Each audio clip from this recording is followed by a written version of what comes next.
Ohio's Athletic Communications, Anthony Reynolds right here. If you have any questions for Ohio, please see Anthony afterwards. And again, Ohio on the field from 4 o'clock to 5 o'clock, and then we'll have Western Michigan in here for their press conference beginning at 4:15. We'll let Coach Solich open with a comment, and we'll take questions. Thank you, Ken. Appreciate it. It's obviously great to be here.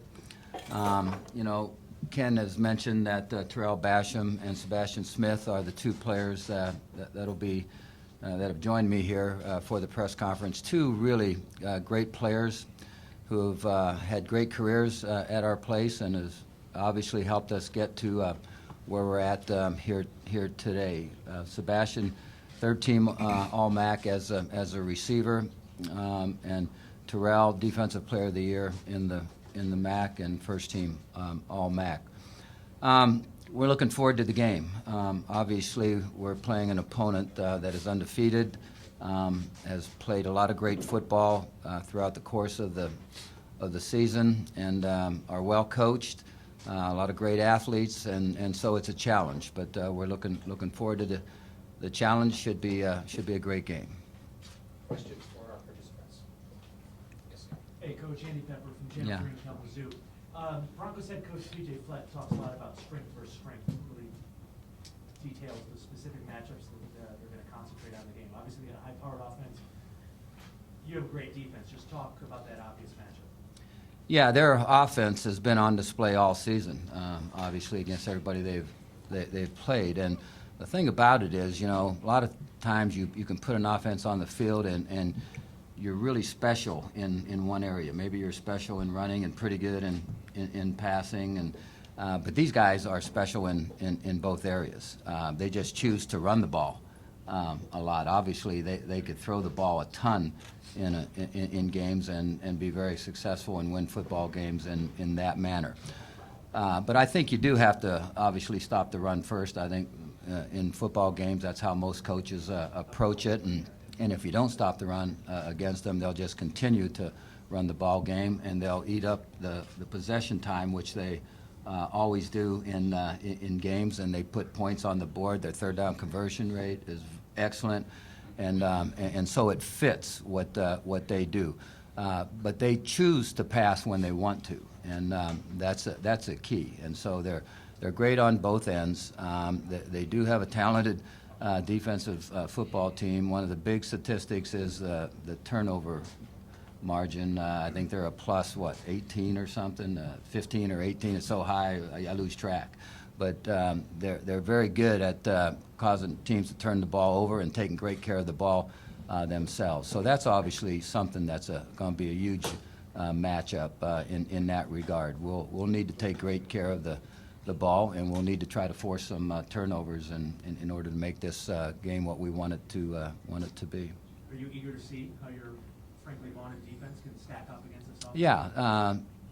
You know, I like our defense. They've been great all year long in terms of certainly stopping the run. And they're going to have to do both in this ball game. So we'll see how that matchup comes into play. We've been fortunate to be able to be too deep in the defensive line, and that has helped us. We've been able to keep fresh guys on the field, because I think if you look at Western, they've done a great job of sticking with their game plan and running the ball and putting points on the board, and then they beat you down to where in the second half they really take control of the game. We're hoping that we have enough depth that we can maybe keep some fresh people in the game and have quality players on the field, and we'll see what happens. Do you feel that with Western Michigan getting a lot of national attention, ESPN College Game Day, talking about the college football playoff, possible Cotton Bowl, everyone's talking about all that stuff, but they seem to be forgetting about Ohio. I mean, for the student athletes, do you feel that you guys are overlooked in that way in this matchup? You know, in general, we're not an attention-seeking group. You know, these guys love playing the game, and they have made practice fun for myself and our coaches. And so it's been a season that seems so short because of their attitude towards practice, towards preparing for games. So we're not concerned about, you know, where we're at in terms of an underdog and how most people are looking at it and what's in store for us. You know, we're a group that gets prepared to play every week. We're excited about the opportunity. We'll play our best football, and we'll see what happens. Terrell, I feel like you almost have a little bit of your game face on. Are the nerves going yet? Nah, I'm good. I'm sitting here just relaxing right now. How big of a rivalry is this compared to Michigan, Ohio State? I mean, if that's, some people may see it that way. I mean, since I've been here, I've played Western twice. Haven't had a chance to beat those guys. So coming in here and trying to, you know, come out with this W is going to be a real big thing for us. Delvin in the back. Frank, can you bring us up to date on your quarterback situation, depth-wise, or how are you? Yeah, Quentin is healthy. He's been obviously starting the last few games for us. A redshirt freshman who's gotten better and better, and I think will continue to get better throughout his career. Greg, last week, talked to him before the game, and he was, if you put a number on it, 80%. And you know that when a player tells you he's 80%, that's generally not good enough. But he's feeling much better. He's moving much better, so he's able to play. Frank, Tony Paul, the Detroit News, and Terrell. Obviously, they do focus on the running game. They have the two good backs, but also Corey Davis, Mhm. one of the best receivers in college football in a long time. How they can challenge that. Yeah, well, it's a huge challenge, but you can keep naming guys. You know, they've got a great tight end. Their quarterback's great. He's a 70% thrower, and so, you know, the list goes on. It just keeps building when you start to think about their talent, and so it's obviously a challenge. It'll be a challenge to try to control both phases of an offense, or the run game, passing game, and they can change their game plan in the middle of a game and go one way or the other and do that exclusively if they want. And so they have that ability where most teams really don't have that kind of ability. I think special teams will play a big role in this ball game. I think both teams are capable of winning the special teams matchup, so that should be that should be interesting. Against these guys, field position really comes into play. So there's a lot of avenues that you could go down and look at how that will work in terms of you know, giving both teams their best chance of winning. With Corey, just quick follow-up, since somebody watching film, you obviously have seen it previous years. Mhm. What makes him so special? Obviously, very athletic, but Yeah, some of the what? catches he's made this year. Yeah, well, he's tremendously talented, you know, and athletic is a good way to describe him. But he's, you know, he's got the rest of it. You know, he's got the physical makeup, he's got the size, he's got the speed, he's got the strength. And so, how do you play him? Do you back off of him and just let him catch a lot of slants and hitches, and then you know, make plays off of those? Do you press him and have him use his strength and run by you and catch TD passes? You know, he causes that kind of a problem in terms of matchups. Frank, what do you see as the difference between that two running backs? Well, they're both really talented, and the thing that you know, that's striking to me is that not only they have the same kind of qualities. You know, they can make you miss, they can run over you. They've got great feet and make the jump cuts in the middle of the line of scrimmage. They've got great vision. So, and that's why I think they can play them the way they do, because a lot of their characteristics, the characteristics that they got of running backs are very similar.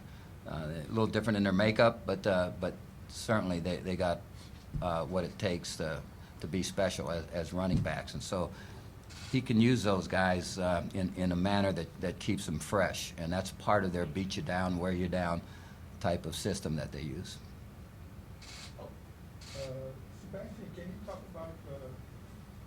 wide receiver play in general in a game like this? Not just pass catching, but even, route running, blocking, what have you, and how important that is, try to keep the change moving. It's definitely very important. We got to be all around good blockers as well as receiving the ball. We're going to have to come out with the momentum, try to get the momentum early as an offense, and try to convert as many first downs as we can. Sebastian, against Tennessee, that was one of your first real game where you showed what you could do this season, and you showed that you could compete with SEC wide receivers. Do you have the same mindset this week, almost to an extent, to show the MAC that you can compete with somebody like Corey Davis? Yeah, definitely. This is a big game. It's a big opportunity for this whole team. And as far as my play, I'm expected to, do my assignments and make big-time catches for this team and do everything I can to help this team get this victory. So definitely I'm excited about the opportunity. I'm excited about the stage and the platform. And, I couldn't be more excited. Sebastian, what have you seen from this player? Quentin Maxwell, he's a great player. He's a great player off the field, great guy. He is a very good passer. It's going to start up front for us, the offensive line. He's going to have to keep his composure back there, and he's going to do well. We have good communication on the field, so, he knows where I'm at. He knows where to find me on certain assignments and stuff like that. So I'm confident in his play. As a young guy, have you seen grow throughout the season as far as leadership, vocal communication? Definitely. When he first started out, he is a young quarterback, but as the season progressed, he's become more mature in how he's approached guys on the field. I can see it, and how he's been playing. Terrell, two things here. One, you personally feel that your side's being slept on this week in terms of odds makers, respect, that kind of thing. And secondly, what would it mean to you? What would it mean to this program to finally get a championship? When you say our side, do you mean Ohio? Yeah, I definitely feel like there are some sleepers out there that may not think that we belong here on this stage playing this game, but we're going to come out, we're going to play hard, physical, we're going to be enthusiastic about it, and we're going to show all those people that this is exactly where Ohio needs to be. And what would it mean to you and to this program to finally get that championship? It's been so long. It'll mean a lot. I mean, Frank's been here for a long time. He's been to this stage. He's played on it, and he's come this close multiple times to actually walking home with that trophy. So we come here on a mission, trying to make something happen for not just him and everything that he believes in and his legacy, but also this program. Terrell, what have you seen on film with WMU's offensive line? It's been an effective unit all year, and how do you wreak havoc against an offensive line that's been that successful for Western? They're a really good offensive line, one of the better offensive lines we faced this year, especially as when they work together as a team.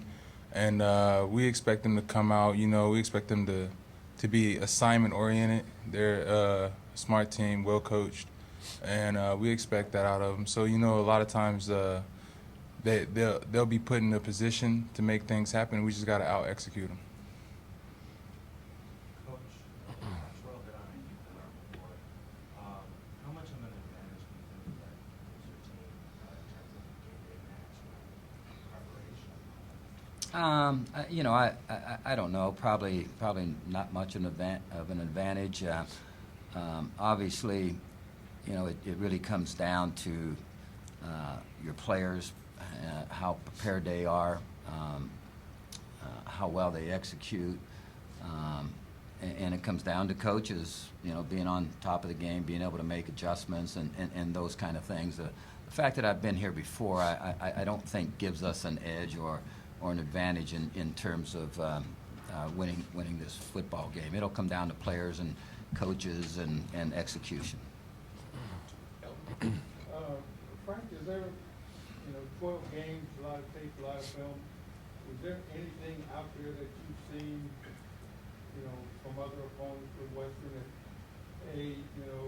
they had something here, or they had Had a good game plan against them. Yeah. Can you talk on that? Well, teams have had a good game. They've had good game plans, but they've just not been able to execute it at the level that they needed to execute it to win. And that comes back to their players and obviously their coaches. They are sound across the board. They don't have any weaknesses that you just say, okay, we're going to exploit this weakness, and it's going to be a huge advantage for us. You know, I've said this many times. To our players and to people that to win championships, you need to be really good in all three units: offense, defense, special teams. And that's what they are. Across the board, they are really good in all three units. We have shown that we can be really good in all three units, but we haven't done that with certainly as much consistency as they have done it, and we certainly have to show that in this game. Frank, you mentioned coaching and how important that is in this game. Specifically with PJ, how much do you know him? How much relationship do you have with him? And what are your impressions of him? And secondly, like, what were you doing in the Well, now that I'm at my age, I'm trying to think back. 32 is a long time ago, man. Well, let me start off with just saying that PJ and I have gotten to know each other since he's obviously been in the league, and where we really get to know each other the most is when we're together with MAC meetings, and we have some of those throughout the course of the year. And he's a very easy guy to talk to, and so at the meetings, obviously conversations get carried on about a lot of different things, and you get to know the different coaches in your conference.